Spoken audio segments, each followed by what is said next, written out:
नमस्कार, मैं पूजा शर्मा और आप देख रहे हैं A1 न्यूज।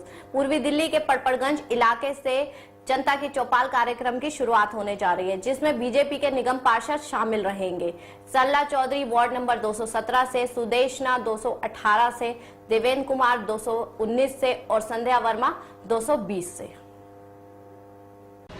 नमस्कार, आप देख रहे हैं A1 न्यूज और मैं हूँ आपके साथ चेतना चौधरी। आने वाले एमसीडी इलेक्शन में जब दिल्ली की आवाम अपने नेताओं से जवाब मांगेगी तो शायद सबसे ऊंची आवाज हमारे प्रोग्राम जनता की चौपाल में गूंजेगी। इस वक्त मैं मौजूद हूँ पड़पड़गंज में। मेरे साथ मौजूद है कुछ खास मेहमान और साथ ही मौजूद है पड़पड़गंज की जनता। मेरे साथ मौजूद है संजय वर्मा जी वार्ड नंबर 20 से, सुदेशना जी भी यहाँ पर मौजूद है वार्ड नंबर 218 से, सरला चौधरी यहाँ मौजूद है वार्ड नंबर 217 से। आप सभी का बहुत बहुत स्वागत है इस कार्यक्रम में शामिल होने के लिए। पड़पड़गंज की जनता का भी मैं स्वागत करती हूँ इस कार्यक्रम में शामिल होने के लिए। मेरे इस कार्यक्रम में मेरा साथ देने के लिए मेरी सहयोगी भी मेरे साथ है, तो सहयोगी की नमस्कार, मैं पूजा शर्मा आपका स्वागत करती हूँ हमारे खास प्रोग्राम जनता की चौपाल में। जनता पूछेगी सवाल और जवाब देंगे हमारे नेता। तो शुरुआत करते हैं हमारे इस कार्यक्रम की। शुरुआत से पहले मेरा स्वागत समारोह होता है, क्योंकि हमारे खास मेहमान यहाँ पर मौजूद है। 5 साल का कार्यकाल है, तो स्वागत के लिए आगे आइए कि नेताओं का स्वागत भी हो जाए।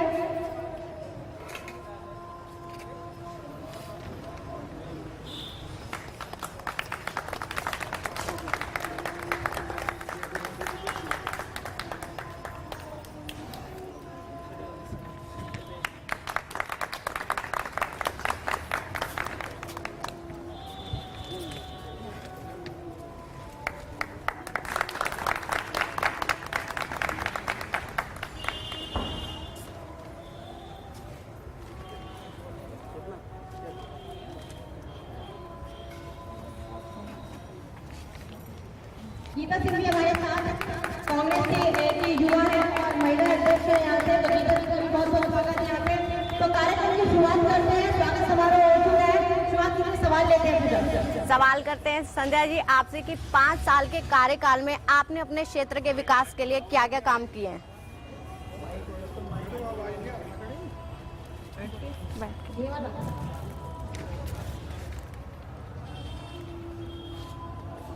4 साल के 5 नहीं है, 4 साल हैं। और अपने मुंह तो मैं क्या तारीफ करूं, जनता मेरे वार्ड की जनता आपको बता देगी कि मैंने 4 साल के दौरान देखिए हमारे पास बजट की कमी काफ़ी रही है, लेकिन कमी होने के बावजूद मैंने 4 करोड़ 60 लाख में एक स्कूल बन रहा है जी। 2 करोड़ 19 लाख का मैंने 8 सोसाइटियों के पास नाला बनवाया है। 65 लाख का एक और नाला बनवाया है। 60 लाख का एक और नाला बनवाया है। 30 लाख के मैंने आचार्य निकेतन में मैंने वो काम किए। इस टाइम जैसे बरसात का पानी भर जाता था, मैंने नाले और नालियों का काम कराया, क्योंकि हमारे यहाँ पे सड़कें तो काफ़ी बनी होती, लेकिन जहाँ बजट की जरूरत थी मैंने वहाँ पे बजट लगाया है। और मेरी साफ सफाई का तो सबको मालूम है कि हड़ताल होने के बावजूद भी मैंने अपने पर्सनल घर से कर्मचारी रखे, मैं मेरा देवर मेरी पूरी फैमिली सफाई के दौरान जुटी रही। और मेरी जनता सेवा का तो सभी को मालूम है कि मेरे पास अगर कोई रात को भी आ जाता है, मैं रात को मेरे थाने के काम क्या मैं हर तरह के काम करती हूँ। मैं कभी अपनी जनता से ये नहीं कहती कि भाई कोई जल बोर्ड का काम होता है या कोई पुलिस का काम होता है, एमसीडी से अलग करती हूँ जी। मैं हमेशा जनता के लिए क्या रहती हूँ और जनता ने मुझे इस बार चुन के भेजा है। और अगर आगे भी मुझे मेरी पार्टी मुझे टिकट देगी और मुझे इस लायक समझेगी तो मैं दोबारा आऊँगी। और मुझे तो पूरी उम्मीद है कि जनता का आशीर्वाद मेरे साथ रहेगा। लेकिन मैं आपको एक बात और भी बताना चाहती हूँ कि जब मैं जीत के आई, देखिए जनता इस बात की गवाह है कि मैंने कभी कांग्रेस या और दल के नेताओं होने के नाते ये नहीं किया कि ये कांग्रेस के साथ रहा, ये मेरे विरोधी चुनाव लड़ा या नहीं। मैंने सब लोगों के साथ उनका हमेशा सहयोग किया है और जनता आपका जवाब।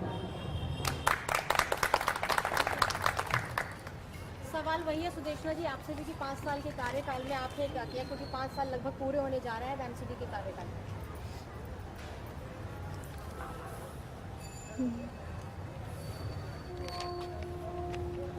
अभी वही संजय बाबा जी का है कि अभी 4 साल हुए हैं, लेकिन मेरे वार्ड में 2 स्कूल बने हैं, प्राइमरी स्कूल,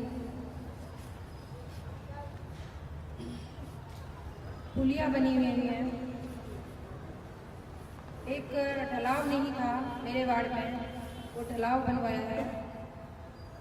कम से कम 808 एकड़ का पार्क है जो काफ़ी हालत में ख़राब था, उसमें मैंने विकास कराया है। एक बाकी जो है रोड तो काफ़ी अंदर की रोडें हैं, जो गांव की अंदर की रोडें हैं वो गलियाँ बनवाई हैं, नालियाँ बनवाई हैं। बाकी एक चंद्र पे उसमें श्री राम चौक पे एक पुलिया बनी हुई है, काफ़ी दिक्कत होती थी उससे, तो उसका भी काम चल रहा है। फंड की वजह से आपका फंड हमें नहीं मिला है, तो फंड की वजह से काफ़ी हमारे काम बचे हुए हैं। जो छोटे नाले हैं वो काफ़ी भरे हुए हैं, उनका बनने बहुत ज़रूरी है, लेकिन हमें फंड की कमी होने के कारण वो अभी ऐसे रुके हुए हैं। लेकिन मैं ये कहना चाह रही हूँ, अगर मौका मिला तो जो मेरे काम अधूरे रह रहे हैं मैं उनको फिर से करूँगी पूरा। एक मशीनें हैं जो गरीब जो महिलाएं हैं या फिर विधवा हैं, वो मशीनें 27 मशीनें दी हैं मैंने। बाकी जो महिला विधवा होती है उनकी लड़कियों की जो शादी होती है वो 25,000 रुपये मिलते हैं, उसमें वो भी मैंने दिलवाए हैं हमारे निगम की तरफ से। बाकी जो है जो काम, मैं फिर भी यही कहना चाह रही हूँ, जो काम रह गए हैं अधूरे मैं उन्हें दोबारा पूरा करूँगी। सरला चौधरी जी आपसे भी सवाल यही है, क्योंकि 5 साल पूरे होने जा रहे हैं। मेरे विकास के लिए जितनी भी मैं तारीफ करूँगी उतनी ही कम। मैंने इतना विकास किया अपने वार्ड में, समोदा भवन के लिए मैंने फाइल चला रखी है। मेरे वार्ड में एक भी समोदा भवन नहीं है, उसके लिए इतना प्रयास कर रही हूँ। उसको भी जहाँ तक मेरा इच्छा रहेगी मैं उसको पूरा करके छोड़ूंगी। जहाँ तक मेरी लड़ाई आगे तक चल रही है, अभी एलजी के पास मैंने फाइल लगा दी है, डीसी ऑफिस तक वो पहुँच चुकी है, उसमें लड़ाई मेरी जारी है। एक मैंने स्कूल बनाया है 3 करोड़ की मंडावली विस्तार से, उसमें 2 करोड़ 80 लाख का बजट लगा है। एक मैंने डिस्पेंसरी बनाई है सी ब्लॉक अपने 45-46 लाख का बजट। श्री राम चौक मंडावली स्कूल प्राइमरी स्कूल से लेकर श्री राम चौक तक मैंने बड़ा नाला बनवाया है 3 करोड़ की बजट से। वो नाले में बड़ी दिक्कत आती थी, मंडावली वार्ड में भी, संकटपुर वार्ड में भी, विनोद नगर वार्ड में भी। विनोद नगर थोड़ी दिक्कत में रहा था इससे, जिसकी मैं पार्षद हूँ। उसमें मैंने अधिक प्रयास करके वो नाला बनाया जिससे हमें पानी से निकासी मिली है, उससे राहत मिली है। बड़े नाले की सफाई के लिए हमें कहना पड़ता था, दिल्ली सरकार से हाथ जोड़ने पड़ते थे।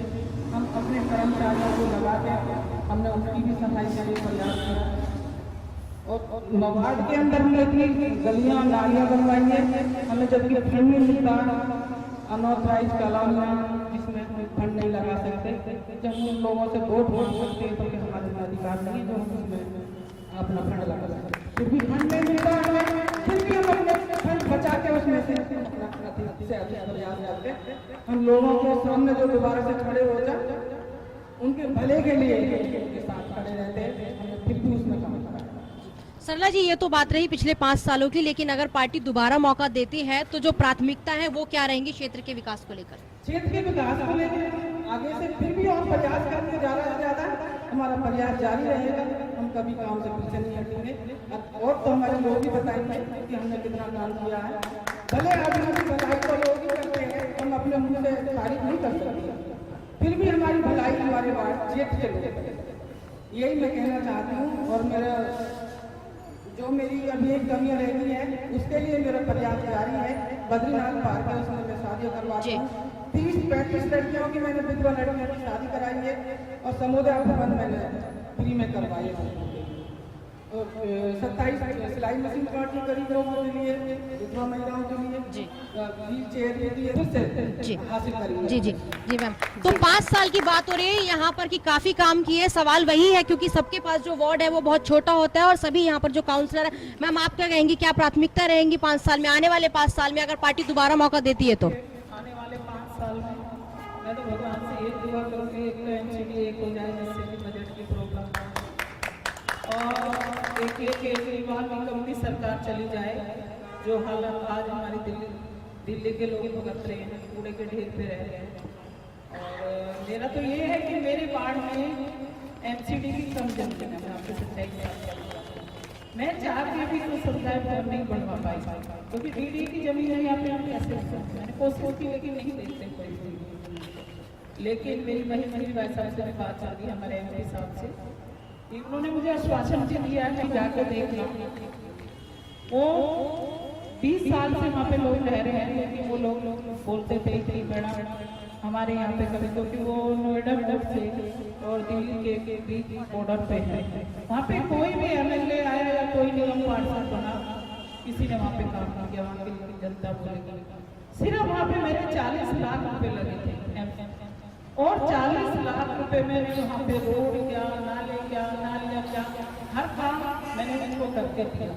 आज वो लोग इतने खुश हैं कि वो संध्या वर्मा के अलावा किसी को पसंद नहीं। ये सच्चाई है।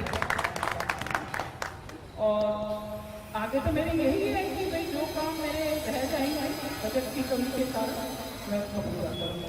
लेकिन मैं आज आपके चैनल से ये भी कहना चाहता हूँ कि मैं सच्चाई के कहना चाहती हूँ कि मैंने बड़े दुनिया में कोई काम नहीं कर पाई।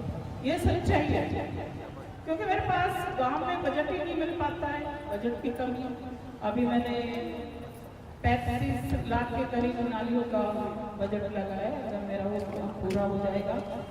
अभी कुछ लोगों ने मुझसे कहा था पड़पड़ कि आज कि आप यहाँ पे गेट लगाइए, लेकिन मेरे गेट के सामने क्या अड़चन डले जिसमें PWD के लोग बोले कि नहीं हम गेट नहीं लगने देंगे, हम लगाएंगे। तो हमने काम नहीं की कि हाँ सिर्फ या आप ही लगवा दो। और अभी हमें काफ़ी काम तो करते हैं। तो कोई भी जन सेवक की जो काम है वो अधूरे ना रह जाएं, इसलिए सबको मौका मिलना चाहिए। क्योंकि हमारे साथ यहाँ पे सुदेशना भी है जी भी है। सुदेशना जी आप क्या कहना चाहेंगी? सवाल वही है। मेरे वार्ड में एक हैडवर्क पार्क है, उसमें पीछे काफ़ी ज़मीन है क्योंकि उसमें एक बार बजट मिल भी गया था पिछली बार 30 करोड़ जो वापस हो गया है। वो दूर है, जो कुछ हो जाए तो काफ़ी दूर जाना पड़ता है, इसीलिए वो गांव के बीच में हैडवर्क पार्क है जो उसमें हॉस्पिटल बन जाए। तो 2 काम मेरे बहुत ज़रूरी हैं क्योंकि सबसे ज़्यादा दिक्कत है ये हॉस्पिटल की और एक समुदाय भवन की आ रही है। एक समुदाय भवन है मेरे उसमें जो मदर डेयरी के पीछे है, तो लोग उसमें दूर जा नहीं पाते इतना वहाँ पे। और एक ये है कि उसमें अड़चन ये आ रही है कि अभी मनीष सूर्य जी ने उसमें अपना कब्जा करने की कोशिश कर रहे हैं क्योंकि मेरी चाय और हमारा वैंसडी का पार्क है, तो उन्होंने अपना एक मोहल्ला से डिस्पेंसरी खोल दी है। लेकिन मेरी जारी है कि मैं वहाँ पे वो नहीं बनने दे रही क्योंकि सबसे ज़्यादा जरूरी डिस्पेंसरी क्या थोड़ा सा ही ऐसे छोटा सा करा है, लेकिन चारों तरफ से वो घेर दिया है।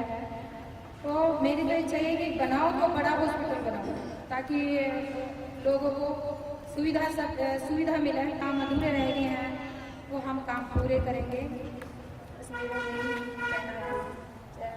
माध्यम से। और बाकी जनता बताएगी। जी मेरा सवाल आपसे है कि एमसीडी की अभी हाल ही में जो उपलब्धियां रही है वो बताइए कि क्या क्या उपलब्धियां रही है।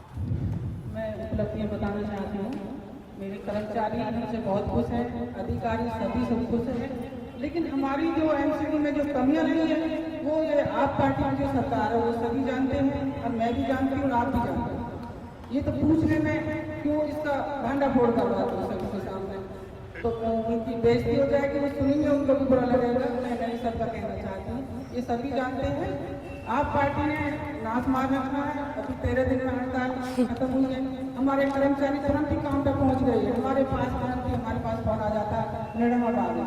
वो रात को इतना प्रयास करते हैं, हमसे पूछे बगैर एक कदम नहीं चलते। अब जितनी उनसे मेहनत हो सकती है, हर समय को उनको फोन आता है, हर समय पर फोन करके पूछते और हमें तुरंत जवाब देते हैं कि काम हमारा हो चुका है, मोटा मोटा हो चुका है। अभी गहराई में जो सफाई रहती है वो भी रहती है, इतनी जल्दी 15 दिन सफाई नहीं हो पाएगी और सफाई हमारी जारी रहेगी। सफाई से हमारे वार्ड में कोई कमी नहीं थी, हमारा वार्ड ऐसा चमक जाता कि एक मिट्टी चुप्पी वाली मिट्टी नहीं मिलती, उसमें भी हम सफल रहे, लेकिन कहीं हम असफल कर दिए। हम खुलासा करना चाहते हैं, ये सभी जानते हैं, बार बार कहने में कोई अच्छा नहीं लगता। हम एक जो भी मुख्यमंत्री की सीट पर बैठे हैं, ज़्यादा बदनामी करने में ठीक नहीं लगता, फिर भी जान सकते हो। यही हमारा प्रयास जारी रहेगा। अभी फंड के लिए हम और मांगना चाहते हैं, अगर हमको फंड मिल जाता है दिल्ली सरकार से, एक मनोरंजन केंद्र और खोलना चाह रहे हैं, अभी फाइल में चला जी। और टहलाबाई पार्क हमने वो इतना सुंदर बना दिया महिला पार्क के नाम पे, उसमें इतना बजट लगाया, उसकी सुंदरता को देख के लोग बहुत खुश रहते हैं। उसमें महिलाएं जाती है, बच्चे जाते हैं, खुशी से खेलते हैं, बैठते हैं, अपना टाइम पास करते हैं। मनोरंजन केंद्र के लिए, बुढ़ों के लिए मैं चाहती हूँ, अभी वो भी मुझे जगह मिल जाती है इसके बगल में सी ब्लॉक में, उसमें मनोरंजन केंद्र के लिए मैंने फाइल लगा दी है। उसके लिए फंड लेके उसको भी अपना प्रयास जारी रखूंगी, उसको भी बनवा के छोड़ मेरा सवाल संध्या जी से। संध्या जी, बीते दिनों दिल्ली में एमसीडी में जो कर्मी काम करते हैं उनके वेतन को लेकर जो हालात बने वो सभी जानते हैं, तो क्या इसे कूड़े पर राजनीति कहा जाए? हम लोग कूड़े पे राजनीति नहीं कर रहे हैं। देखिए, इसमें अगर राजनीति की तो केजरीवाल सरकार ने, देखिए पहले भी आज मेरे भाई यहाँ पे मुझसे कांग्रेस से भी बैठे और मैं बीजेपी से। देखिए, मैं आपको एक कहावत कहती हूँ कि एक वैसे थोड़ा टाइम लगेगा कि एक गुड़िया थी, माता जी थी, तो वो अगर इजाजत हो तो जी जी, तो माता जी थी, तो जैसे भाई काफी की घर होते हैं, पहले गाय भैंसे रहती थी, तो उसके यहाँ पे लोग चाय मांगने आते थे, छाछ मांगने आते थे, तो वो सबको पहले गाली देती थी, बहुत गंदी गंदी गाली देती, तो तुम मर जाओ ऐसे, लेकिन वो बाद में छाछ दे देती थी। और तो जब वो उसकी भगवान के घर जाने वाली थी, तो उसने अपने बहू से कहा कि बेटा तू ऐसा काम करना कि जो लोग मुझे याद करें और मेरा नाम आदर से ले। तो उसकी बहू बोली कि मैं ऐसा क्या काम करूँ, माता जी तो सभी गाली देती है और सभी लोग तो इसको बुरा बुरा कहते हैं, मैं ऐसा क्या करता हूँ। तो जब वो मर गई तो उसकी बहू बोली चलो मैं सोचती हूँ। तो उसकी बहू ने क्या किया कि जब कोई उसके छाछ मांगने आता, वो सबके जो लोटे या डोल जिसको सबको फेंक देते, तो सब बोले अरे ये क्या है। तो उन लोगों ने कहा कि अरे इससे अच्छी तो माता जी थी कि कम से कम हमें चाय दे दे। तो इस बात को मैं यही कहना चाहती हूँ कि इनसे अच्छी तो शीला दीक्षित थी कि जो हमें कम से कम बजट दे देती। देखिए, इससे अच्छी पूरी अच्छी तो मैं नहीं कह सकती, क्योंकि उन्हीं की बदौलत आज हमारे एमसीडी की हालत हुई है कि अगर वो एमसीडी के 3 टुकड़े नहीं करते तो आज हम इस तरह से नहीं होते। और अगर वो एक उन्होंने ये भी किया था कि पहले उन्हें गृह मंत्रालय से बजट ले लेते थे, लेकिन उन्होंने अपने लालच में कि मैं चौथी बार जाऊंगी, इसलिए वो इस तरह का कानून बना के गई है। लेकिन मैं फिर भी कह रही हूँ कि इससे अच्छा तो शीला दीक्षित। सुदेशना जी, मेरा सवाल आपसे है कि क्या दिल्ली में ये जो सफाई का मुद्दा अब चल रहा है वो एमसीडी चुनाव में क्या ऊपर रहेगा? ये ऊपर तो नहीं रहेगा, क्योंकि एमसीडी अगर एक हो जाएगी तो ये सब बराबर आ जाएगा। लेकिन इसमें केजरीवाल जी की राजनीति नहीं चलेगी तो ये ठीक चलेगा कि कर्मचारियों के जो कच्चे लगे हुए हैं उनको निकाल दिया जाएगा, पक्के नहीं होंगे, और जो अभी जो चल रहे हैं वही रहेंगे। तो बताओ कि वो ये कहना चाह रहे हैं कि आपको बराबर तनख्वाह मिलेगी जब आप इस बात पर इस एग्रीमेंट पर साइन कर दीजिए कि आपके आने वाली पीढ़ी नौकरी सरकारी नहीं करेगी। क्वेश्चन कर रहे हैं ना, कैमरे को देख लो, ठीक? और ना ही आपके जो ये लोग निकले। अब एक बात देखिए कि 15 साल से अगर एक बंदा नौकरी कर रहा है, 15 साल से लगे, क्योंकि उसकी उम्र तो आधी निकल गई। आप उसको ही अगर बाहर निकाल देते हैं तो कहाँ जाएगा? उसको कहीं नौकरी भी नहीं मिलेगी। तो क्या राजनीति नहीं है? तो ये राजनीति मतलब बहुत ही उल्टा सीधा चला रखा है। केजरीवाल जी, आप थोड़ा सा बोल सकती हूँ? आप जनता के साथ मत खेलिए, जनता बहुत समझदार है। आपने 70 वायदे किए थे, वाईफाई फ्री, पानी फ्री और बिजली फ्री, बाकी जो है स्कूल बनवाने, काफी वादे किए थे। लेकिन उसमें से महिलाओं की सुरक्षा, कैमरे लगेंगे, बसों में कैमरे लगेंगे, लेकिन कहीं भी कुछ काम नहीं हुआ है। 1 साल बीत गया है। महिलाओं की तो देखो ना, कहीं महिलाएं सुरक्षित नहीं है अभी बस में भी, क्योंकि महिलाएं बस में महिला ही कंडक्टर बनेंगी, ऐसा भी उन्होंने कहा था। और बसों में महिला वो मार्शल चलेंगे महिलाओं की सुरक्षा के लिए, लेकिन कहीं भी कुछ ऐसा नहीं हुआ है।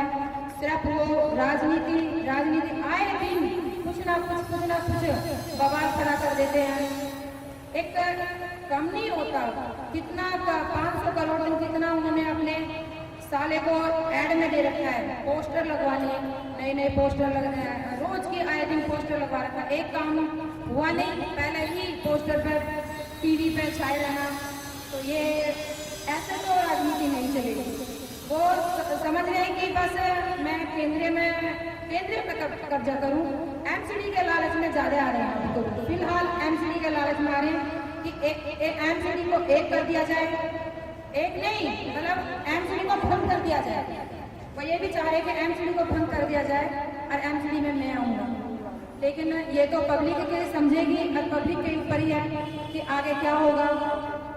मेरा तो इतना ही कहना है कि राजनीति हो, पर ऐसी राजनीति ना हो जो लोगों के साथ खिलवाड़ किया जाए। बिल्कुल आज हमने काला दिन मनाया था, उनका 1 साल हो गया। तो मैं यही कहना चाह रही हूँ कि जनता के माध्यम से भी ये कहना चाह रही हूँ कि आप सोच समझ कर, आप ही के ऊपर फैसला है कि आपने क्या चुना और क्या ये हो रहा है। अवैध निर्माण का जो मुद्दा है वो एमसीडी में अक्सर छाता है। सभी जानते हैं कि अवैध निर्माण को लेकर किस तरह से जो पब्लिक है वो भी हमेशा परेशान रहती है। तो एमसीडी इलेक्शन भी आने वाले हैं। अवैध निर्माणों की मैं बात कर रही हूँ कि अवैध निर्माणों पर लगाम लगाने के लिए क्या कड़े कदम अब तक एमसीडी ने उठाए हैं और आगे किस तरह के और कड़े नियम बनाएगी एमसीडी? देखिए, अवैध निर्माण के लिए एमसीडी को दोषी माना जाता है, लेकिन मैं इसमें दोषी जनता को भी मानता हूँ कि जहाँ पे नक्शे पास हो सकते हैं, जनता नक्शे पास क्यों नहीं कराता? जनता को भी तो नक्शे पास कराने चाहिए। लेकिन मैं अपने एमसीडी के, देखिए मैं सच्चाई के साथ बोलती हूँ, मुझे ये नहीं कि मैं यहाँ पे हमारे एमसीडी के अधिकारी भी दोषी हैं, लेकिन वैसे मेरे वोट वार्ड में तो जनता को बता देंगे कि वो कितनी सीखी है। मैंने तो अपने वार्ड में कह रहा था कि अगर कोई आदमी अपना पर्सनल मकान बनाता तो यही की हिम्मत नहीं, यहाँ के लोग बैठे हैं, यह जनता बैठी है, इस बात के बारे में आपको बोले। देखिए, बिल्कुल से भी मैं कहती हूँ कि आप क्यों बनाते हो? सबसे बड़ा आज अगर धोखा दे रहे तो बिल्डर दे रहे हैं, वो जनता को भी दे रहे हैं और वो एमसीडी की कमाई भी नहीं देते हैं। वो अपने नक्शा पास कराए और कोई वही बात नहीं। क्या लगता है कि कैसे नियम बनाने चाहिए एमसीडी को इस तरह के जो सामने आती है बातें उस पर लगाम लगाने के लिए? देखिए, मैंने हाउस में भी कई बार होता है कि अगर कोई बिल्डिंग बन जाती है तो उस पर जुर्माना लगा के उससे हमारे एमसीडी को भी फायदा होगा, कम से कम उसको तोड़ा जाए। क्योंकि उसको इसलिए नहीं तोड़ा जाए कि जब उसमें एक गरीब आदमी या नौकरी पैसा आदमी फ्लैट ले लेता है और इस तरह के हमारे एमसीडी में चर्चा भी चलती है इस तरह का। देखिए, अवैध निर्माणों का जो मुद्दा है वो किसी एक वार्ड पर लागू नहीं होता, सभी वार्डों पर इस तरह का जो मुद्दा है वो लागू होता है। अवैध निर्माण जो है किसी एक वार्ड में नहीं बनाए जाते, हर वार्ड में इस तरह की जो बातें वो अक्सर सामने आती है। सवाल मेरा अब सरला जी से है कि सरला जी, आप क्या कहेंगे, किस तरह के कानून बनाए एमसीडीज को लेकर?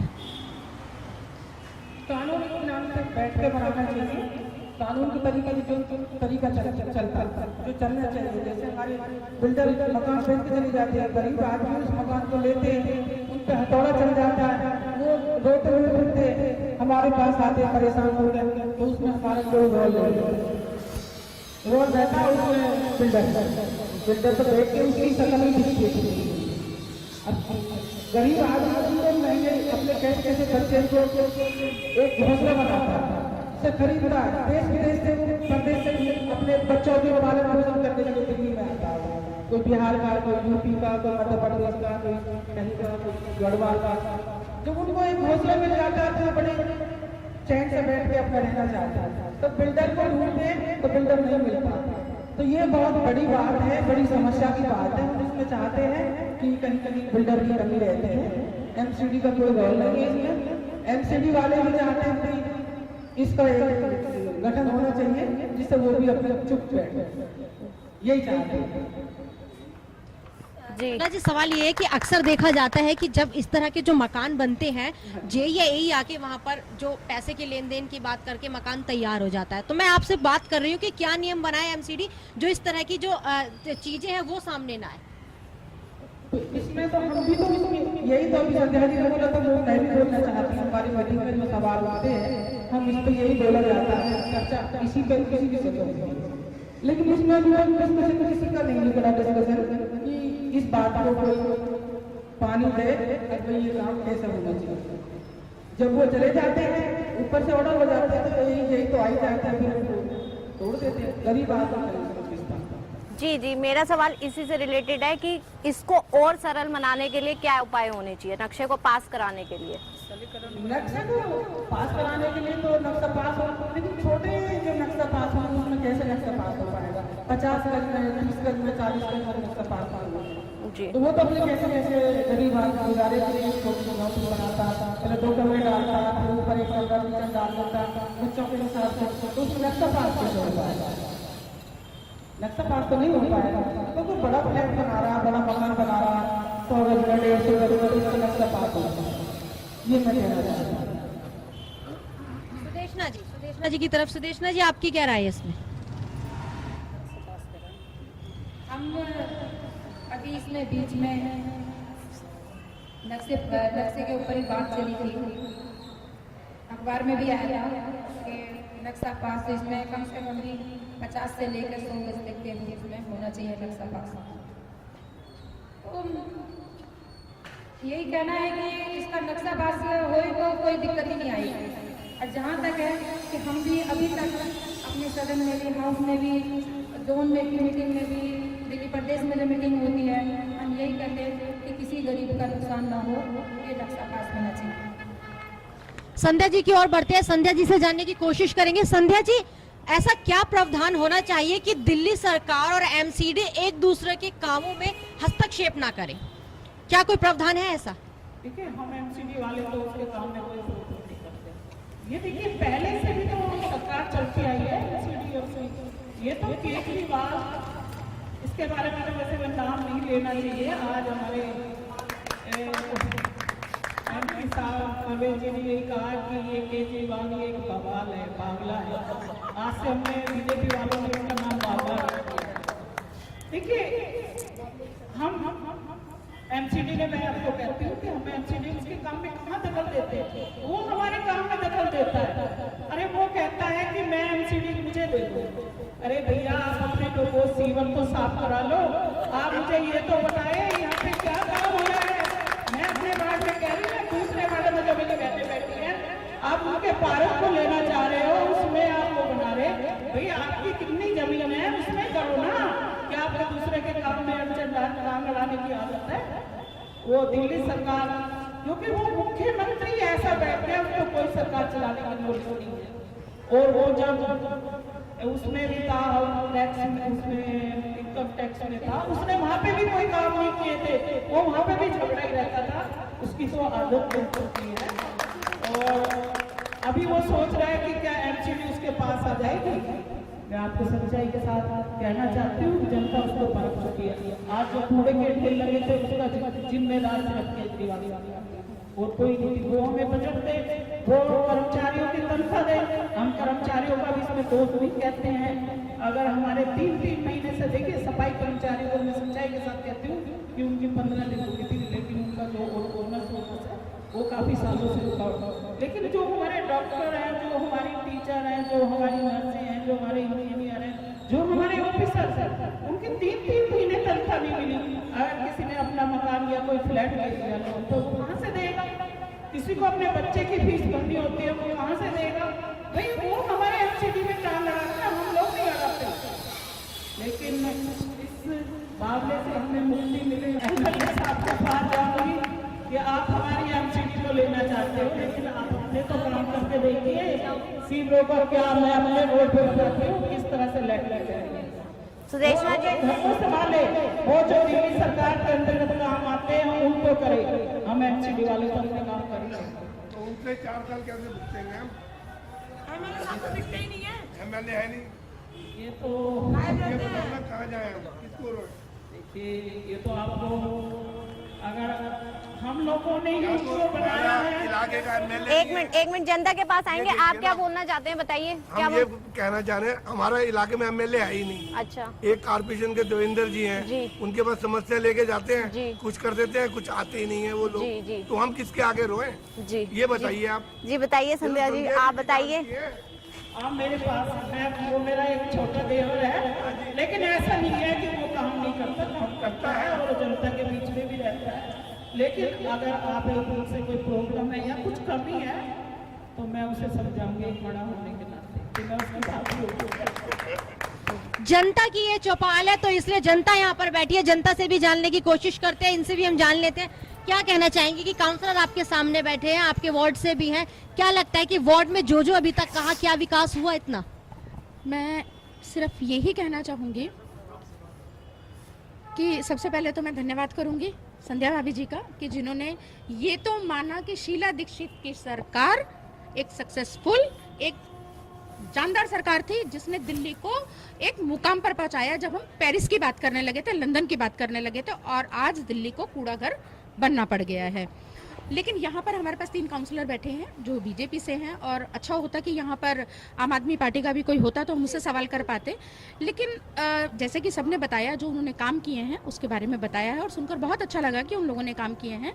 लेकिन मुझे लग रहा है कि हमारा एक तबका क्षेत्र के लिए काम हुआ है, क्षेत्रवासी हमारे कहीं हमसे बिछड़ रहे हैं, दब रहे हैं, छूट रहे हैं, जिसके बारे में यहाँ कोई बात नहीं की गई है।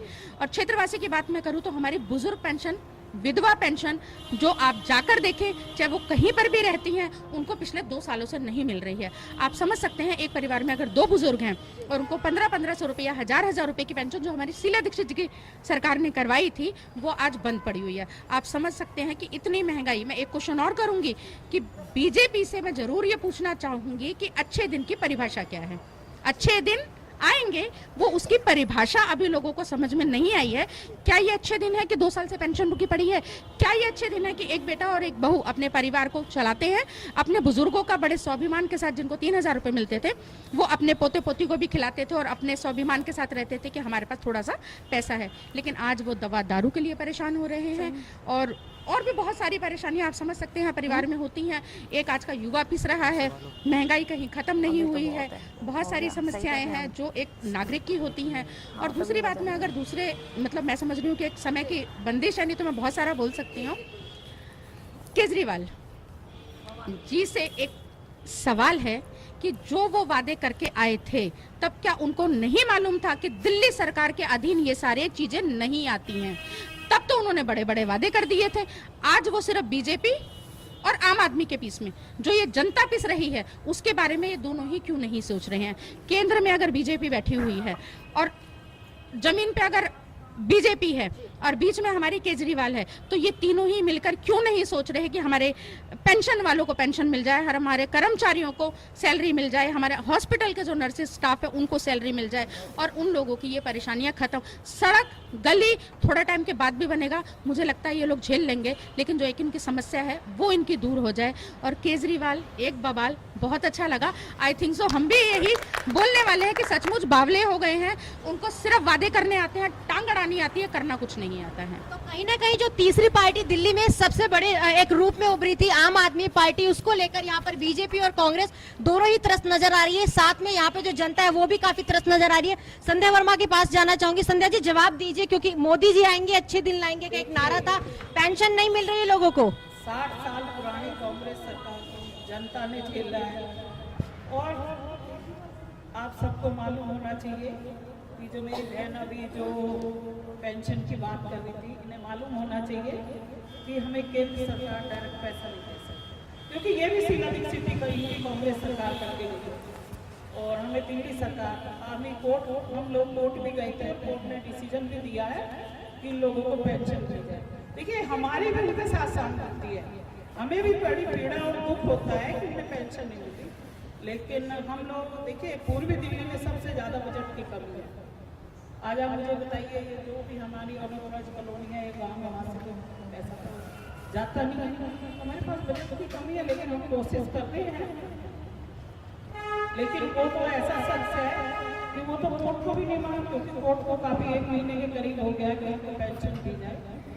लेकिन अभी जो मोदी जी की बात की है, कांग्रेस का इतना काफ़ी सालों में राज रहा, देखिए उस निकम्मेपन सरकार को या लोगों को रोजगार देने के लिए मैं थोड़ा बहुत तो टाइम चाहिए। मैं मोदी जी के बारे में इतना कहना चाहती हूँ कि अभी अच्छे दिन के बारे में मैं अपनी बहन को ये बताना परिभाषा अच्छे दिन की परिभाषा क्या है?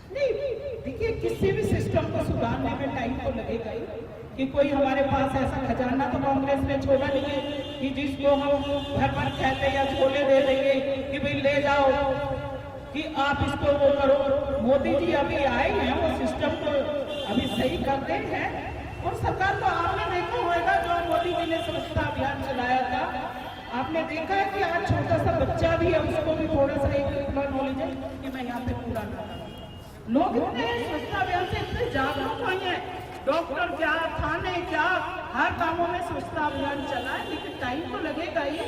अगर जो हमारे यूथ बेरोजगार है उसको भी रोजगार देने के लिए, अभी तो मोदी जी हमारे विदेशों में जाके अपने काफी, देखिए मोदी जी के बारे में ये बोला जाता है अरे विदेश में, अरे आप ये तो देखिए उस सिस्टम को सुधारने जा रहे हैं। ऐसे देश के प्रधानमंत्री मिले मोदी जी कि आपने देखा होगा कि जब कोई पीएम हाउस में जैसे प्रधानमंत्री बन जाता है तो अपने बच्चों को क्या कर, वो अपनी बेटियों को भी यहाँ पे ले आता है। लेकिन मोदी जी की जो मम्मी है या उनकी फैमिली है, वो 2 कमरों के मकान में रहती है और अगर वो जाते हैं तो वो ऑटो में बैठ के जाते हैं। ये कांग्रेस सरकार में तो आपने देखा होगा, प्रियंका जी के बच्चों को भी अलग गाड़ी चाहिए, उनको भी कोठी चाहिए, उनके रिश्तेदारों को भी कोठी चाहिए, राहुल जी को भी कोठी चाहिए। हमारे तो एक ही है, स्वच्छता की बात अभी की थी, स्वच्छ भारत अभियान की बात यहाँ पर संध्या जी ने की थी कि मोदी जी का जो स्वच्छ भारत अभियान का नारा था, उसके बाद घर घर के बाहर जो कूड़ा है वो उसकी सफाई होनी शुरू हो गई। साथ ही उन्होंने कहा कि बच्चा तक जो है वो कूड़ा डस्टबिन में डालता है। लेकिन मैं ये सवाल सरला जी से पूछना चाहूंगी, सफाई अभियान की ये बात करें, क्या नहीं लगता आपको कि नरेंद्र मोदी के स्वच्छ भारत अभियान को एमसीडी ही पलीता लगा रही है? सफाई कर्मियों का पैसा नहीं मिल रहा है, जगह जगह कूड़ा पसरा हुआ है। सुदेश मैडम, बताना चाहता हूँ, फिर वही दिल्ली सरकार की बात है, हम दबने वाले नहीं हैं। मोदी सरकार जो हो रही है दबने वाले नहीं है। हमारे मोदी जी ने अपना नाम एक शेख की दहाड़ में उभारा था, ऐसे नहीं कि मौन बंद रखते, जैसे माननीय पिछले प्रधानमंत्री जी रहे थे, जैसे मौन बने रहते थे, सोनिया बायां हाथ रहते हैं, समझे ना। और हमारे माननीय प्रधानमंत्री मोदी जी एक तरह देश में और विदेश में सब स्वच्छ भारत का अभियान जो चलाया था उसमें भी सफल रहे, कहीं ये जो केजरीवाल का था आज जो बनी रहे थे। अब फिर भी वही बात है, कांग्रेस की बात आती है घूम फिर के। शीला जी ने एनसीडी बनाई थी, उसमें हमारी पूर्वी दिल्ली घाटे में रही थी। इसी के कारण आज हमारे कर्मचारी अधिकारी भीख नहीं मांगते केजरीवाल से, अपना वेतन मांगते, अपना खून पसीना करके पूरी दिल्ली को गंदगी को स्वच्छ बना के अब तक उस गंदगी को धोते हैं सारे दिन। अब उनका दिन रात एक हो रहा है। अब आज वो तनख्वाह के लिए तरसते, क्या वो अपना कमाना अपने बच्चों को पाना नहीं जानते? दिल्ली सरकार क्या कहना चाहती है, क्या पूछना चाहती है? वो कमाते हैं तो वो भीख नहीं मांगते, उनके पैसे दो, उनसे काम लो। स्वच्छ भारत अभियान में वो जो हम भी सफल करते हैं। और क्या कहना चाहते हैं? डीडीए पर 2000 करोड़ रुपए के बकाया की जो बातें सामने आई थी कि डीडीए पर 2000 रुपए करोड़ बकाया है एमसीडी का, केजरीवाल ने ये कहा था कि एमसीडी डीडीए से अपना पैसा क्यों नहीं मांगती। केजरीवाल उनसे पैसा लेने के बाद भी तो हमारे एलजी के सामने बात करें, अपने आप क्यों बोलते हो? ये के सामने हमारे तीनों लोग बैठ के उनके सामने बात करें, उनके सामने जवाब दे, फिर क्यों दब जाते हैं? मैं ये कहना चाहता हूँ। सुदेशना जी मेरा किसी से वो नहीं ले रहे, भीख नहीं मांग रहे हैं। जब हमें शीला दीक्षित ने हमें पैसा दिया था, हमने सभी पेंशन दी थी। आज केजरीवाल जब से आया हो सरकार में और अब 1 साल आज कार्यकाल में हुआ, आज भी काला दिवस मंत्रा था, हम सुबह से वहीं गए थे। तो केजरीवाल को पीछे हटता अपने वायदे से, अपने वायदे पर जब खड़ा उतरा पीछे हट जा, छोड़ दो कुश्ती पड़े। सुदेशना जी मेरा सवाल आपसे है कि अब तक निगम में 2 पार्टी रही है, इस बार से तीसरा विकल्प भी आ गया है, तो आप क्या कहना चाहेंगे कि इस बारी टकराव की स्थिति बनी रहेगी? ये तो जनता के ऊपर ही है, क्योंकि घूम फिर के बात तो यही आती है कि जो जनता ने अब चुना है, जनता 1 साल के अंदर देख चुकी है कि क्या आगे होने वाला है।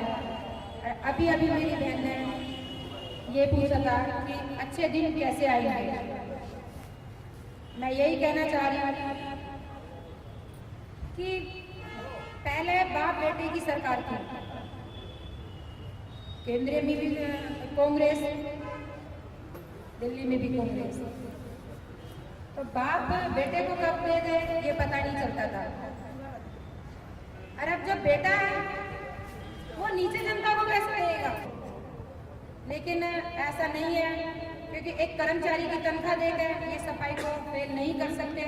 और एक मैं यही कहना चाह रही हूँ, एक सफाई ही कर्मचारी ही ऐसा है, ये काम किसी के बस की नहीं है।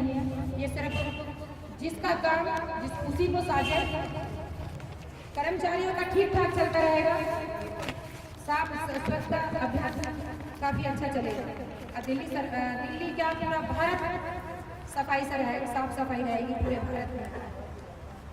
टकराव की स्थिति की यहाँ पर लगातार बात हो रही है, तो मैं संध्या जी से पूछना चाहूंगी, त्रिकोणीय समीकरण होगा इस बार दिल्ली में, जैसे अभी आम आदमी पार्टी, कांग्रेस और बीजेपी थी, तो क्या लगता है कि एमसीडी इलेक्शन में भी बीजेपी के लिए जो जीत है वो कहीं ना कहीं खतरे भरी हो सकती है? क्योंकि एग्जाम्पल जो है वो पीछे आप विधानसभा इलेक्शन में देख चुके हैं और कांग्रेस भी जानती है। विधानसभा में लोगों को केजरीवाल से वोट काफी मिलती थी, लेकिन अब लोग 1 साल में भुगत चुके हैं। लेकिन हमारा मुकाबला इस बार त्रिकोणीय ना होंगे, हमारा मुकाबला कांग्रेस से रहेगा।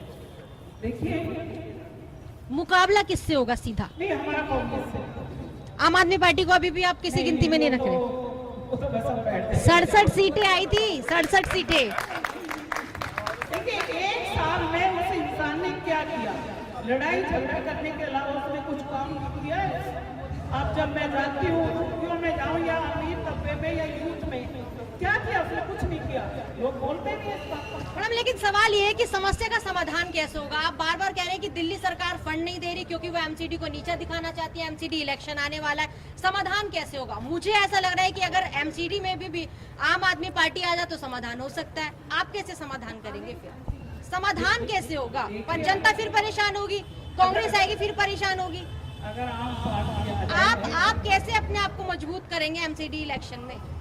नहीं, जनता काम पे देगी। निगम पार्षद का अपना काम पे जनता वोट देगी। अगर हम निगम पार्षदों ने अच्छा काम किया, देखिए 50% तो हम पार्टी से दे सकते हैं, लेकिन 50% हमारा भी अपना काम है कि अगर हमने जनता के बीच में गई है या काम किया है, हम अपने मुद्दे लेके जाएंगे कि हमने ये काम किया, आप हमें जनता भी है तो जनता से पूछ लेते, किसी को कुछ कहना है कि सीधा मुकाबला जो है वो कह रहे हैं कि कांग्रेस से होगा। सबसे पहले आपने अनऑथराइज्ड कंस्ट्रक्शन के बारे में कहा था। कवर्ड एरिया में अगर कोई बनाना चाहता है तो उसको अलाउ करें। ये एक सिस्टम बना दें कि फर्स्ट फ्लोर इतनी फीस, सेकंड फ्लोर इतनी, बजाय वो पैसा इधर उधर जाने का एमसीडी अपनी आय बढ़ाए और कवर्ड एरिया में बनाने की इजाज़त दे। उसमें नक्शे की कोई ज़रूरत ना हो, अपने कवर्ड एरिया में बनाए। और जो पैसा वो इधर उधर देते हैं पार्टियों को, जो भी जाता है जहाँ भी, सबको मालूम है, वो पैसा एमसीडी के खजाने में आएगा।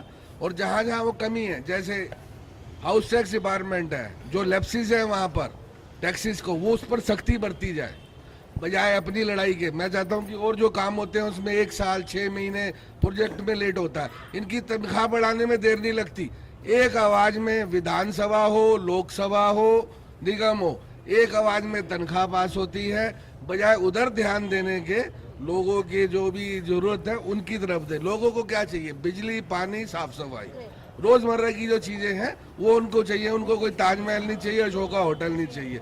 इसलिए मैं यही दरखास्त करूंगा, सबसे मेरी सजेशन है, ये एक दूसरे की रईस ना करे। जो दिल्ली सरकार ने शुरू करी है कि मेरी तनख्वाह 4 लाख, मेरी 2 लाख उसने कर दी, तो इस लड़ाई को जब तक ये बंद नहीं करेंगे कामयाब नहीं हो सकते। जनता सब जानती है, जनता जो काम करता है उसके साथ रहती है, किसी पार्टी के साथ नहीं। वो सिर्फ काम देखती है और कुछ नहीं। बस मैं और जनता सब जानती है। यहाँ पर जनता कह रही है कि वो सब जानती है। पार्षद हमारे सामने है, जनसेवक है, जवाब दीजिए। जनता, अभी मेरे भाई को ये मालूम होना चाहिए कि निगम पार्षदों में तो कोई तनख्वाह ही नहीं है। हमें तो एक मीटिंग के 300 रुपये मिलते हैं, वो 300 भी वहीं पे छोड़ जाते हैं। चलो भैया, मेरे भाई को तो ये मालूम नहीं है हमारी कोई तनख्वाह नहीं है। हाँ, लेकिन दिल्ली सरकार ने जो किया वो गलत तो है कि जो मैंने अपने एमएलए की तनख्वाह बढ़ाई है या उसको 25,000 किराए के लिए वो दिया, वो गलत है। अगर उस पैसे को वो हम लोगों को दे तो हम कर्मचारियों को दे सकते हैं। मैं तो कहती हूँ कि अगर एमसीडी के अधिकारियों को जनता दोष देती है, जनता देखिए, मुझे नहीं मालूम कि एमसीडी के अधिकारी पैसा लेते हैं, मुझे नहीं मालूम, लेकिन जनता देती क्यों है?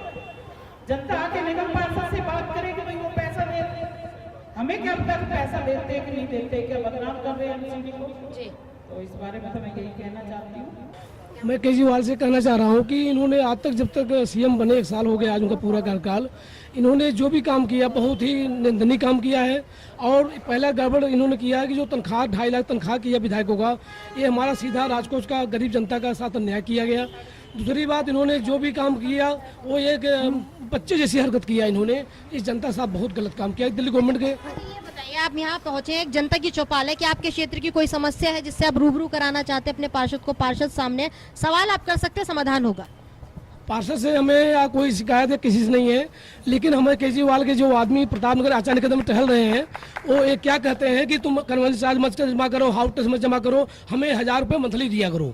हम इसको एक इनके आम आदमी पार्टी के कार्यकर्ता जो है ये बड़े दुकानदारों से बोल रहे हैं कि हमें 1000 रुपये मंथली वो दिया करो सालाना, हम तुम्हारा सब देखेंगे। किसी एमसीडी वाले की हिम्मत नहीं, न किसी दिल्ली पुलिस वाले की हिम्मत है कि जो तुम्हारा मकान रुकवा दे या तुम्हारा दुकान सील कर दे। ये प्रतापनगर आचार्य कदम में खुद से हम खड़ा था, अब मेरे सामने वर्ड बोला है, आम आदमी पार्टी के नेता थे और तिल्लोपड़ी से आए हुए थे।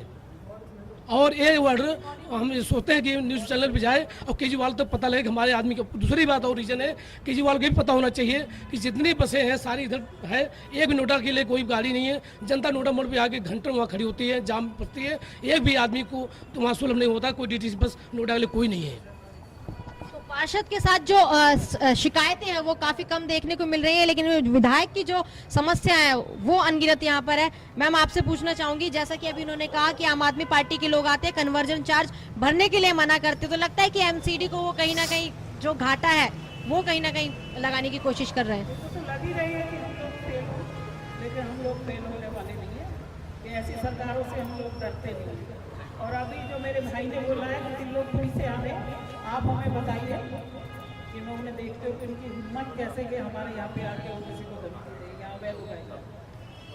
मैम, मेरा सवाल आपसे सरला जी कि राज्य सरकार के राज में भी और 10 साल से बैठी बीजेपी के राज में भी जनता की समस्या वही है, तो इसका आप क्या समाधान निकालेंगे कि क्यों वो समस्या वहीं की वहीं रह गई है? एमसीडी की कोई समस्या नहीं है जनता को। एमसीडी की समस्या तो अभी खड़ी हुई तुरंत, एमसीडी की समस्या कोई नहीं। राज्य सरकार से समस्या थी, तो हमारी सरकार तो अभी बीजेपी की सरकार तो 1 साल से ही आई, 2 साल हो जाएगी, सॉरी। पहले से तो आप जानते हैं कि किसकी सरकार थी, उनको कहने वाले होते, वो तो 60 साल से थी जो जब जनता ने समस्या भुगती है, चाहे आराम भुगता है, कितना आराम मिला है, कितनी समस्या भुगती है, वो जनता जानती है। तो उसके पास तो जादू की छड़ी नहीं है मोदी जी के पास, जिससे वो छड़ी से सब कुछ एकदम ठीक कर दे।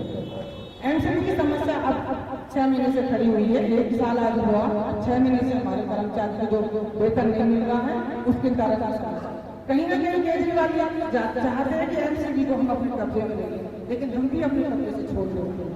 ये जान लेना चाहिए उसको, आँख खोल ले, आँख खोल ले, वो अभी नींद में है, उसकी आँख खुल जानी चाहिए कि एमसीडी हम नहीं छोड़ेंगे, चाहे कितना भी जतन बना ले वो, लेकिन हम नहीं छोड़ेंगे।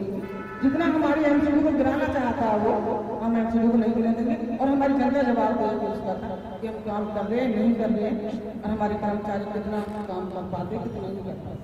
जी सुदेशना जी, सवाल आपसे है कि एमसीडी का विभाजन खत्म करके उसे वापस एक कर देना चाहिए? क्या लगता है कि जो एमसीडी घाटे में जा रही है, फंड की कमी का रोना एमसीडी अक्सर होती है, वापस एक हो जाएगी तो सभी समस्या का समाधान होगा? जो फंड में दिक्कत जो आ रही है उससे यही होगा कि तीनों एमसीडी एक हो जाए तो अच्छा ही होगा।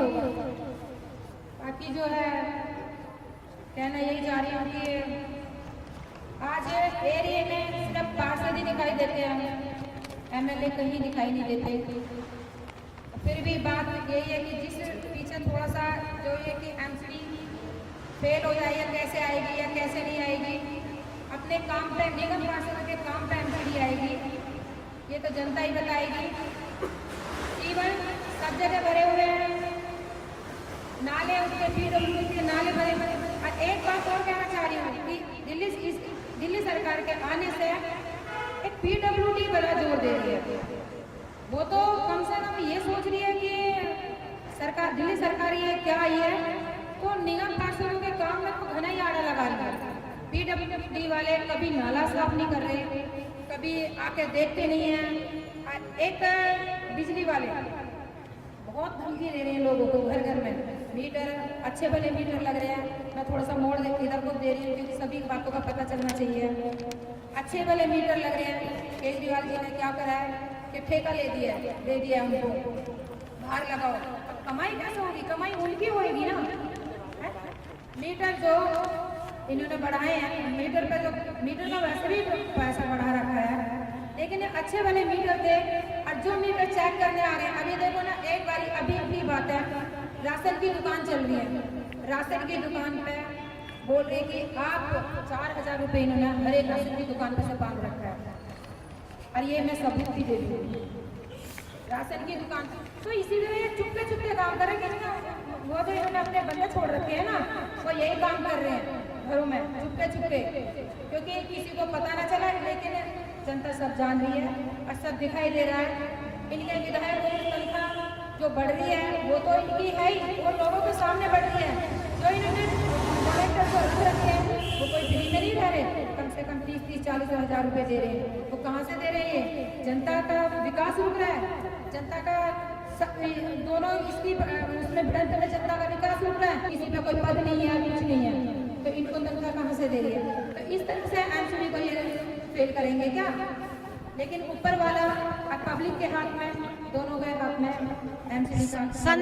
संध्या जी आप सहमत है सुदेशना जी से, वापस एमसीडी को एक कर दे? हाँ, मैं कर देना चाहिए। हाँ, वैसे कम से कम जनता की तो भलाई होगी। देखिए, और 3 हिस्से हैं तो हमें इतना तो फायदा है कि हमारे जो कमिश्नर से हम आराम से मिल लेते हैं, अधिकारी से, लेकिन हम जनता की भलाई के लिए ये हम अपना नहीं देखेंगे कि हमें कितनी आसानी होती है, लेकिन हम जनता की भलाई के लिए नॉर्थ एमसीडी ने अभी एक प्रस्ताव है वो सदन में रखा है कि 1993 का जो एक्ट है उसके अंदर संशोधन कर दे और जो विभाग दिल्ली सरकार के पास थे वो वापस एमसीडी को मिल जाए, जिसमें 1958 में एक संशोधन हुआ था और 1993 में उस एक्ट में फिर से संशोधन करके वो वापस जो विभाग थे वो दिल्ली सरकार के पास आ गए थे। क्या पूर्वी दिल्ली नगर निगम भी इस तरह का कोई प्रस्ताव एमसीडी में रखेगी? अगर वो विभाग वापस आपके पास आ जाए तो एमसीडी का जो फंड है उसके अंदर कहीं ना कहीं उसे जरूर लाभ मिलेगा। सीवेज है, बिजली है, पानी है, काफी सारे इस तरह के विभाग थे। नहीं, वो तो आना चाहिए, इससे हमारा एमसीडी का आना चाहिए नहीं क्या? आप MCD यहाँ पे वापस 3 मांग भी काउंसलर रही है हैं, इस तीनों चीज ही को। बीजेपी के हैं, बीजेपी की सरकार एमसीडी में, क्या आप रखेंगे ये प्रस्ताव? हाँ, नॉर्थ हाँ, एमसीडी ने रख दिया। हम बात करेंगे। तो ये इसके ऊपर अभी तक कोई ठोस कदम क्यों नहीं उठाए गए? देखिए, ये तो हमारे जो भी हमारे मेयर है या हमारी जो भी स्टैंडिंग कमेटी है उससे बैठ के सदन के लीडर से बैठ के अपनी चर्चा, वैसे इसमें हमें मालूम है कि कार्रवाई चलती है। नहीं, काफी टाइम से चल रही है ना ये चर्चा। हाँ देखिए, एक साथ तो सारे काम नहीं हो सकते। जी जी। ये हमारे मेयर से भी बात हुई है, मेयर ने भी हमें बताया था इस पे चल रही है, जल्द इस पे रिजल्ट आएगा। सुदेशना जी, आप क्या कहना चाहेंगे इस सवाल पे? मैं भी यही कहना चाहूँगी कि इस पर काफ़ी चर्चा चल रही है, काफ़ी हम जब हमारा ये सदन लगेगा जी। तो स्टैंडिंग कमेटी से पास कराएंगे। इसके ये कहना चाहते हैं। जनता की तरफ हम चलते हैं कि क्योंकि जनता यहाँ पर कहीं ना कहीं सवाल पूछना चाहती है, क्या कहना चाहेंगे सर? एक आप संध्या जी, आपसे हमें विनती है, ये बंदर और कुत्तों से हमें कब निजात मिलेगी?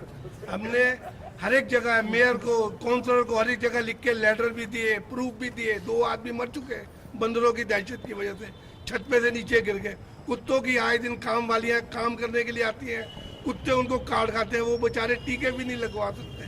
तो इससे हम लोगों को निजात कब मिलेगी? बंदरों का आतंक खत्म करने की बात हो रही है। देखिए, इस पे भी हमारे एमसीडी कोशिश तो करती है, लेकिन भाई साहब आप हमें बताइए कि हम इन्हें कहाँ रखें? हमारे कोई ऐसे तो वो है नहीं कि जहाँ हम इन्हें रख पाएंगे। ये भाटी तो हमारे माइंस पास सबसे बड़ी प्रॉब्लम है। दिल्ली हाई कोर्ट के ऑर्डर है, इनको पकड़ के आप भाटी माइंस में भेज सकते हैं। मेरे मित्र और डिप्टी मेयर बीजेपी के जी। बाजवा साहब, सुरिंदरजीत सिंह बाजवा, जो कि मेरे साथ कॉलेज में पढ़ा करते थे, उनकी भी मौत इसी कारण हुई थी, एक बंदर के। लेकिन एमसीडी ना इधर ना उधर उस बारे में। हमारे यहाँ जाल पड़ा रहा 6 महीने। सुभाष जी हैं कोई एमसीसी में, वेटरनरी डिपार्टमेंट में। मैंने कमिश्नर साहब को फोन करा, उन्होंने फिर डॉक्टर साहब से कहा, तब 6 महीने के बाद जाल उठाया गया, लगाया नहीं गया। मंकी कैचर नहीं है। क्या इतना फंड भी नहीं है एमसीडी के पास कि वो मंकी कैचर लगाए? जो लोगों का मेन है बंदर कुत्ते का, FIR तक हुई है हमारे पॉकेट सी मयूर विहार फेज 2 से।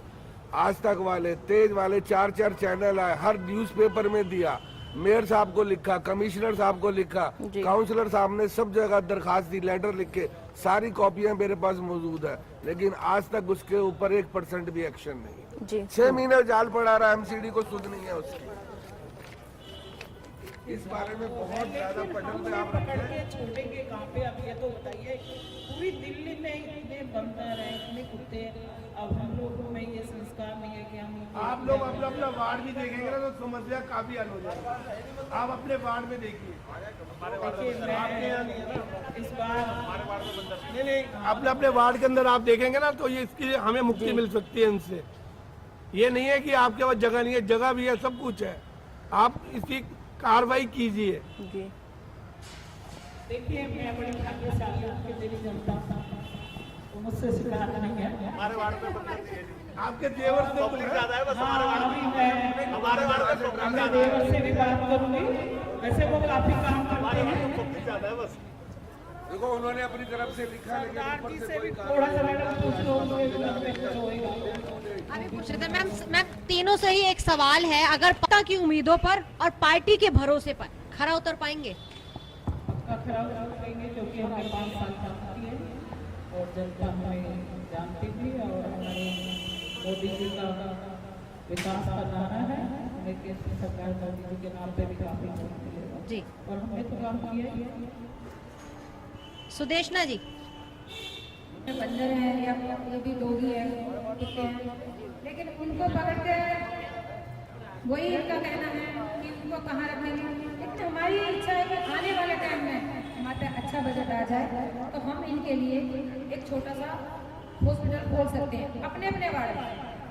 ये हमारा है कि हम बंदरों का अलग और कुत्तों का अलग, ये हम इनका वो हॉस्पिटल खोलेंगे जहाँ की इनको देखभाल के लिए भी थोड़े बहुत वो रख सकें और इनकी अच्छी तरह से देखभाल कर सकें। क्योंकि कहने का मतलब ये है कि ये भी खुले पंछी हैं, खुले वो हैं ये भी, तो कहने में तो ये भी रहना नहीं चाहेंगे। पार्टी ने 5 साल पहले भरोसा जताया तीनों ही काउंसलर्स पे। मैं भरोसे की बात यहाँ पर कर रही थी कि भरोसा जताई कि क्या पार्टी दोबारा 2 काउंसलर हमें जवाब दे चुकी है। लेकिन सरला जी से मैं जानना चाहूंगी, सरला जी क्या लगता है, क्या पार्टी दोबारा भरोसा जताएगी और जनता की उम्मीदों पर फिर से खरा उतर पाएंगी? आप विकास की बात करें कि विकास हमने अपनी जनता के साथ अच्छे वो कर दिए हैं जो कि जनता हमारे काम से खुश है। हम जनता की कसौटी पर खड़े होते तो जनता हमें जरूर ये हम विश्वास करते हैं, विश्वास दिलाते हैं सभी के बीच में कि जनता हमारे ऊपर विश्वास करती है और हमारे लिए आगे भी ऐसी खड़ी है। जनता की कसौटी पर कह रहे हैं कि हम खरे उतरे हैं और आगे भी खरे उतरते रहेंगे। जनता भी हमारे साथ है, लोग बैठे हैं, इनसे ही जानते हैं क्या कहेंगे। काफी देर से परेशान है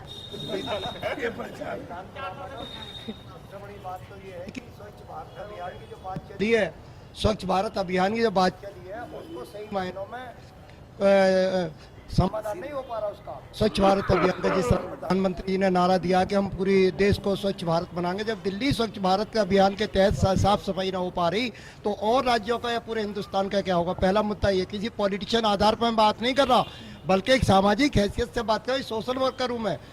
दूसरा ये कि हमारे पटप्रखंड में पशुपालन हॉस्पिटल है, यहाँ अस्पताल, उसमें कोई भी किसी तरह की सुविधा नहीं मिलती है। यहाँ ना तो इंजेक्शन है ना टीके हैं। किसी भी काउंसलर ने इसको नहीं देखा कि पटप्रखंड में पशुपालन जो अस्पताल है उसमें जो व्यवस्था होनी चाहिए वो सही व्यवस्था नहीं है। तीसरा ये कि क्लस्टर में एक ढलान है जो कि जनता के बीचों बीच में, मैं काउंसलर महोदय से गुजारिश करूंगा कि उसको वहां से बीच जनता के बीचों बीच में हटा के उसको, क्योंकि महामारी फैलने का खतरा, कभी भी महामारी फैल सकती है, बड़ी सख्ती के साथ में मैडम को पता है, संध्या वर्मा जी को, इसलिए उसका कहीं विकास करो। और देखिए आज की जनता बहुत जागरूक है, कोई अंगूठा नहीं लगाते आज के जमाने के लोग जो किसी की बातों में आया। आज पढ़ी लिखी पब्लिक है, पढ़े लिखे लोग है, अंगूठा नहीं लगा के पेन चलाना सीखे, वो जानते हैं कि हमारा अधिकार कहाँ और कहाँ भलाई हमारी होगी, वहाँ वोट देते। कांग्रेस और बीजेपी को नकारने का कारण ये हुआ कि इससे बेहतर स्वच्छ शासन देगी ये आम आदमी पार्टी, वो दे या ना दे, मगर आश्वासन विश्वास था जनता को कि हम इस बार इसको देख लें और देखने के बाद में फिर देखते हैं कि ये किस तरह का प्रदर्शन करती है दिल्ली के अंदर। मगर यहाँ तो पॉलिटिशियन पार्टी आपस में मैडम पहले मेरी बात सुनिए, यहाँ तो पॉलिटिशियन पार्टियों के, हमें क्या पता जनता को कि यहाँ इतना बड़ा युद्ध होगा दिल्ली के अंदर कि पॉलिटिशियन पार्टी आपस में लड़के और जनता का नुकसान कर देंगी, या जनता का नुकसान होगा।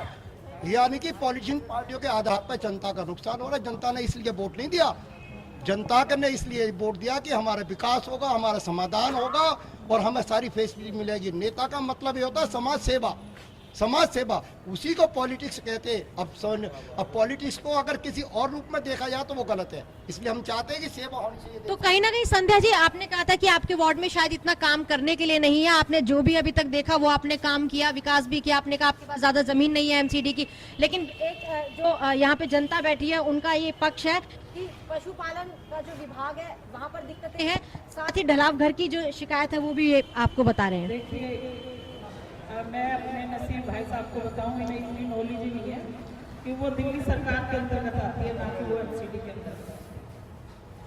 इतना पता होना चाहिए बोलने से पहले कि वो दिल्ली सरकार में आती है या एमसीडी में, वो दिल्ली सरकार के अंतर्गत आती है।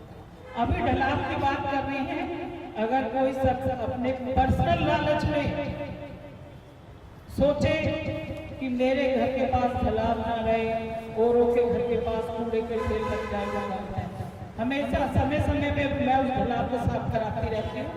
लेकिन जो मेन रोड का ढलाव है, सुप्रीम कोर्ट का ऑर्डर है कि हम ढलाव को नहीं हटा सकते मैडम, हम उस ढलाव को साफ कराते हैं हमेशा।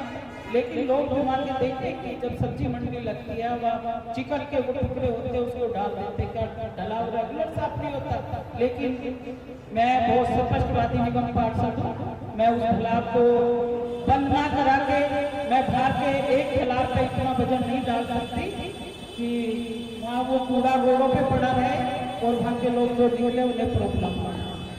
तो नसीब भाई साहब का अपना कोई पर्सनल है, क्योंकि उनकी एक एनजीओ ने उसी के बराबर में अपनी एनजीओ को ओपन किया, और जब जनता अगर उस डिसीजन को देगी तो मैं माने, लेकिन मैं ढलाव बंद नहीं कर सकती, साफ सफाई करा सकती हूँ। और मैं जब से झुग्गियों में आई हूँ, मैं सच्चाई के साथ कहती हूँ, वहाँ की जनता कहेगी कि मैं 75% सफाई करा रही हूँ, लेकिन 25% मैं भी अपने को कमी मानती हूँ। लेकिन अगर मेरे वहाँ पे ताजी भी भगवान से आए, वो भी सफाई नहीं करा सकते, क्योंकि वहाँ जनता कुछ तो सोचे अभी। और एक मैं ऐसी निगम पार्षद हूँ कि अगर वहाँ पे पतली गलियों में बाल्टी, हमारा कर्मचारी अच्छा है कि जो पतली गलियों से नालियों से कूड़ा निकालता है। हमारे वहाँ के जो पहले एमएलए थे, मैं सच्चाई के साथ कहती हूँ कि उन्होंने मतभेद किया था, उन्होंने नालियों को सही तरह से नहीं बनवाया। जहाँ पे अपने नेता लोग रहते थे वहाँ पे तो नालियों को अच्छा बनवाया, लेकिन जहाँ पे नेता लोग नहीं रहते थे वहाँ पे नालियों को ठीक नहीं बनवाया। ढलाव को तो मैं बंद नहीं करा सकती, क्योंकि मेरे लिए सब जनता है, मैं किसी का पर्सनल वो नहीं कर सकती। एक सुझाव है संजय जी का, सॉरी इनसे, नसीर जी की भी बात रह जाएगी, आपकी भी जी। ढलाव का अगर फेस चेंज हो जाए, जैसे आजकल ईडीएमसी बहुत अच्छे बहुत सुंदर मॉडर्नाइज कूड़ेदान बना रही है, उसमें सेंटर में एक वॉल दे देते हैं, अगर उसका फेस चेंज हो जाए वहीं रहे। ये आपकी बात सत्य है कि सुप्रीम कोर्ट की गाइडलाइन है, जब तक दूसरी जगह नहीं हो आप नहीं बना सकते, ये बिल्कुल सत्य है। लेकिन उसकी डायरेक्शन कुछ चेंज होकर के अगर कुछ समाधान ऐसा है कि कूड़ा बाहर सड़क पर ना आए। और दूसरा, बजट के लिए एक सुझाव दूंगा, दिल्ली सरकार में राष्ट्रपति शासन तो लगवा सकती है केंद्र सरकार, अगर आप प्रोटेस्ट करें। अगर ये काम नहीं करते, रोडे डालते हैं, डलवाते हैं, राष्ट्रपति शासन लगाइए, बजट लीजिए, खूब काम कीजिए, जनता आपके साथ है। वो लगेगा अभी 3.5 साल बाद जब इनके पेंशन बननी चालू होगी ना, इसके बारे में मैंने कहा आप इसके बारे में बताइए क्या सुझाव है। यहाँ तो एक इंजेक्शन भी ना मिलता। वो दिल्ली सरकार से है, आपको क्या होना चाहिए, आपके पीछे एनसीडी का नहीं है, आप जाके पढ़ लीजिए, वो दिल्ली सरकार के अंतर्गत है। आप तो बहुत साल से राजनीति करते हो। और देखिए अभी जो मेरे भाई ने बोला है कि मैं वहाँ पे, लेकिन पैसा वहाँ पे जमा ही नहीं है। वहाँ पे क्या लोगों को ये नॉलेज नहीं होने, नीचे कूड़ा है ऊपर मछली बेच रहे हो, क्या लोगों को अपने को भी तो सुधार करना पड़ेगा। ठाए कूड़े नाली के अंदर ठाए हो, हम लोगों को भी एक डस्टबिन रखना पड़ेगा ना। क्या हर कोई नेता या निगम पार्षद, मैं तो इतना खराब लेती हूँ, हर कोई जा भी नहीं पाता। ये लोगों को भी सुधार करना पड़ेगा। अभी मेरे यहाँ के मेरे वार्ड के लोग तो नहीं बोल रहे कि मैंने इसमें जो अभी हमारी हड़ताल थी ना, उस दौरान भी मैंने काम कराया था, और मेरे सफाई कर्मचारी नाराज हो गए थे, और कुछ भाइयों ने मेरे पथराव और मेरे घर पे कूड़ा भी डाला। और पार्षद क्या कर सकता है, इतना ही कर सकता है। और जनता को अगर मेरे काम से संतुष्ट रहेगी तो मुझे ले आएगी, और नहीं अगर मुझसे कोई अच्छा हो तो जनता डिसीजन देगी। इस बारे में तो मैं आपके लिए कहूँगा, शायद आपको याद होगा एक थाना लेवल कमेटी जो कि थाना पांडव नगर में हुई थी, तो कुछ समस्याएं चल रही थी हॉर्टिकल्चर में।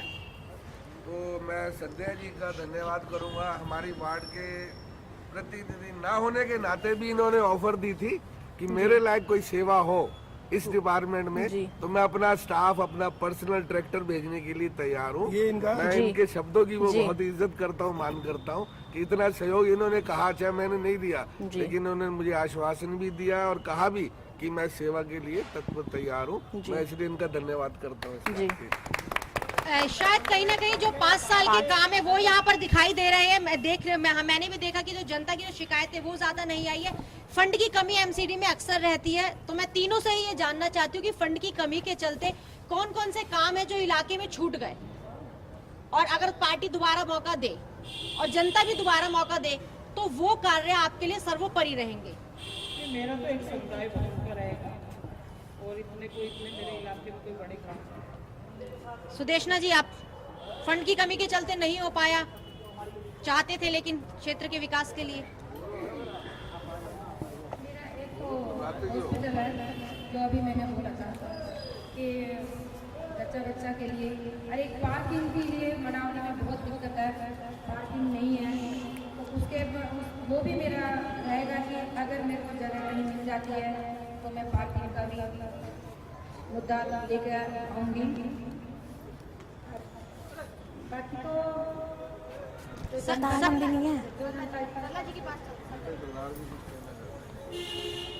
मैं करना चाहती हूँ, मैंने अपने पेपर जो लगा रखी है, फाइल चला रखी है, उस काम को मैं जरूर करना चाहती हूँ। जनता की सेवा के लिए मैं खरीद करना चाहती हूँ। एक काम छोटा हुआ बरात घर के लिए, वो मेरे वार्ड में नहीं है। बरात उसको चाहती हूँ, मनोरंजन केंद्र नहीं है मेरे वार्ड में, उसके लिए मैंने थोड़ी जगह मांगी। अभी पहली बार पेपर लगाई है पिछले हफ्ते। अगर वो जगह मिल जाती है मुझे, तो उसमें मैं मनोरंजन केंद्र बनाना चाहती हूँ बड़े बड़े बरात घर के लिए। अगर मुझे जगह दे देती है दिल्ली सरकार, वो दिल्ली सरकार के अंदर में आती है, स्टेशन के सामने राजमार्ग के सामने क्या करूं, उसको अगर मुझे जगह मिल जाती है तो उसको जरूर बना के और जनता के सामने अपना रखूंगी, अपना वादा रखूंगी। ये मेरे वादे थे जो मैंने जनता को वादे पूरे बोले थे, वो मैं पूरे करके छोड़ूंगी। अगर ये जगह मिल जाती है, इसमें मैं थोड़ी असफल हूँ, थोड़ी खेद है, उसके लिए मैं यही चाहती हूँ। जब से दिल्ली सरकार ने इस जमीन के लिए मैंने पेपर लगा रखी है, मिल जाती है तो मैं सफल रहूंगी। थोड़ी सी तो बिल्कुल कहीं ना कहीं समय बहुत ज्यादा हो चुका है और समय की कमी भी है। तो आप सबका बहुत बहुत शुक्रिया हमारे साथ चर्चा में शामिल होने के लिए। सवाल और जवाब यूं ही बने रहेंगे हमारे साथ। अगली बार फिर हाजिर होंगे किसी और विधानसभा में और नए चेहरों के साथ। तब तक के लिए मैं आप सभी को कहूंगी कि दिल्ली में आने वाले वक्त में जो दिल्ली की तस्वीर है वो कितनी बदलेगी, ये तो आने वाला वक्त ही बताएगा। मुझे दीजिए इजाजत। अगली बार फिर मिलेंगे आपको किसी और इलाके में कुछ नए चेहरों के साथ। देखते रहिए A1 न्यूज। आ गया A1 न्यूज ऑनलाइन।